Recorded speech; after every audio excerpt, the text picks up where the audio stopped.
Is Insidious Out of the Further really a horror film? Because honestly film देखते वक्त मुझे ये question बार बार आ रहा था और वियर्डली इसका आंसर सिंपल भी है और कॉम्प्लिकेटेड भी। हाँ, यह हॉरर फिल्म है, इसमें क्रीपी विजुअल्स है, क्रिएटिव जंप स्केयर्स है, द फर्दर है, एस्ट्रल प्रोजेक्शंस है, but at the same time second half में फिल्म इतनी हॉरर से शिफ्ट होकर एडवेंचर पर आ जाती है कि मुझे लगा कि यार इंसीडियस थोड़ा सेफ तो नहीं खेल रहा। जेम्स वॉन पहले के जैसे प्रोड्यूसर है इस फिल्म के, वाइल जेकब चेज इस बार डायरेक्टर और राइटर दोनों है। मतलब इंग्रेडिएंट्स तो प्रॉपर इंसीडियस वाला है, बस क्वेश्चन ये है कि फिल्म उन इंग्रेडिएंट्स का करती क्या है। मेरी सबसे बड़ी प्रॉब्लम अगर मैं पहले ही बोल दूं तो ये होगा कि स्टोरी फ्रेश नहीं है, एंड आई थिंक वो लोगों ने इंस्टा पे बोल ही दिया है। You know, it feels really fresh to me. You know, it reminded me of what I kind of did on the first film. Yeah, not sure about the freshness, but हाँ, James की first 2 movies की याद जरूर दिलाता है। Execution मुझे genuinely पसंद आया।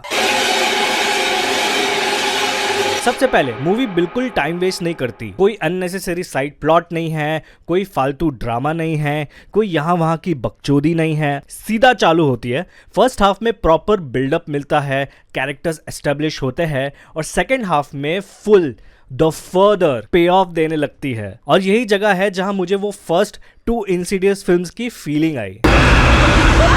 फिल्म के अंदर वो जेम्स वॉन स्टाइल बैलेंस है, हॉरर है लेकिन साथ में इमोशंस भी है, जैसे उन्होंने कॉन्जरिंग 1 और 2 के साथ किया था। स्टोरी को इंपॉर्टेंस दी गई है, सिर्फ जंप स्केयर्स के लिए कैरेक्टर्स नहीं बनाए गए। स्पेशली जेमा और उसकी डॉटर का रिलेशनशिप, उन दोनों के बीच जो ट्रेजिक और अनकंफर्टेबल बॉन्ड है उसकी वजह से आप एक्चुअली कैरेक्टर के साथ कनेक्ट करते हो।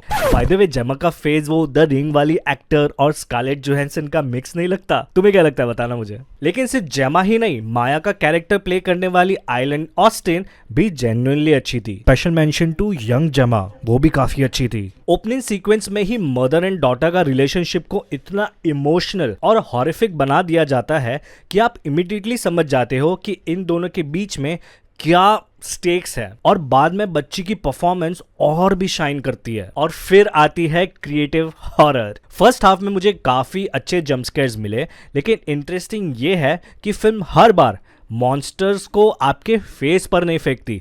मरे हुए लोग कॉर्नर में, शैडोज में, बैकग्राउंड में कैजुअली खड़े होते हैं, और यही रीजन है कि मैं इसको क्रिएटिव हॉरर बोल रहा हूँ। कुछ शॉट्स जेन्युइनली बहुत मस्त लिए गए हैं, थिएटर में उनका फ्रेमिंग, टाइमिंग काफी इफेक्टिव लगता है। ट्रेलर में जो जंप स्केयर्स दिखाए गए थे उनमें से भी आधे फिल्म में और डेंजरस और डिफरेंट फील होते हैं। मतलब फिल्म ने ट्रेलर के जंप स्केयर्स को कॉपी पेस्ट नहीं किया है। And the main highlight, astral projection और द फर्दर, ये फ्रेंचाइज का क्रक्स है एज यू नो। इनफैक्ट इस बार थोड़ा नेक्स्ट लेवल ले जाती है।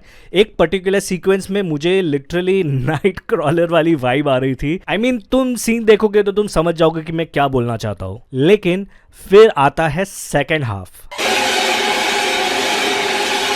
और यही फिल्म थोड़ी प्रेडिक्टेबल हो जाती है। आपको समझ आ जाता है कि स्टोरी किस डायरेक्शन में जा रही है, and once you figure that out तो हॉरर का इम्पैक्ट थोड़ा सा कम हो जाता है। ऐसा सेटअप और ऐसी प्रोग्रेशन हम कहीं और देख चुके हैं, बट मेरे लिए सबसे वीक पार्ट था द डेड एंटिटी, हमारा विलेन। पुराने इंसीडियस में गोस्ट या तो जेन्युइनली डेंजरस लगते थे या उनका चेहरा, उनका खौफ डिस्टर्बिंग होता था कि स्क्रीन पर आते ही डिस्कम्फर्ट सी फील होती थी। यह central entity comparatively normal human being की तरह बिहेव करते हैं, आई डोंट नो व्हाई। और एंडिंग तक जो फियर बिल्ड हुआ था वो पूरा पे ऑफ नहीं देता। बेसिकली मुझे विलन से ज्यादा इंटरेस्टिंग द फर्दर वाला कॉन्सेप्ट पूरा लगा, और लास्ट में जो विलन के साथ होता है आई मीन बहुत ही मजा नहीं आया। और इसी वजह से सेकेंड हाफ हॉरर से सीधा सुपरनैचुरल एडवेंचर बन जाती है।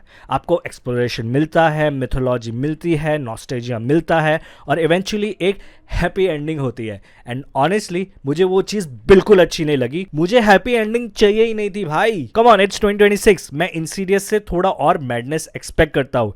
एक प्रॉपर डिस्टर्बिंग क्लिफ हैंगर दे देते, या कोई फाइनल इमेज जो थिएटर से निकलने के बाद मेरे दिमाग में चिपक जाती, कुछ ऐसा जो आपको नेक्स्ट मॉर्निंग तक भी सोचने पर मजबूर करे। क्योंकि फर्स्ट टू इंसीडियस फिल्म्स की एक वजह ये भी थी कि उनके घोस्ट, उनका एटमॉस्फेयर और इंटेंस सीन्स आपके दिमाग में रह जाते थे। Out of the further entertaining है, क्रिएटिव है, इमोशनल भी है, लेकिन मेमोरेबल है, आई डोंट थिंक सो। और इसीलिए मुझे लगता है कि इस फिल्म ने काफी सेफ गेम खेला है। उस लेवल के डिस्टर्बिंग या गोर या ट्रूली इंटेंस हॉरर को पुश नहीं करती जो इसे जेन्युइनली वाइल्ड बना सकती थी। And don't get me wrong, मैंने Insidious out of the further enjoy की। फर्स्ट टू फिल्म्स की वाइब वापस मिलती है कहीं ना कहीं। इमोशनल कोर अच्छा है, बच्चे की परफॉर्मेंस अच्छी है, ओवरऑल एक्टिंग अच्छी है, फर्स्ट हाफ में क्रिएटिव हॉरर है, द फर्दर का कॉन्सेप्ट और भी इंटरेस्टिंग दिखाया गया है, और सबसे बेस्ट रन टाइम बहुत ही क्रिस्प है। तो तुम क्या आंसर दोगे? Is Insidious out of the further really a horror film? Let me know in the comments.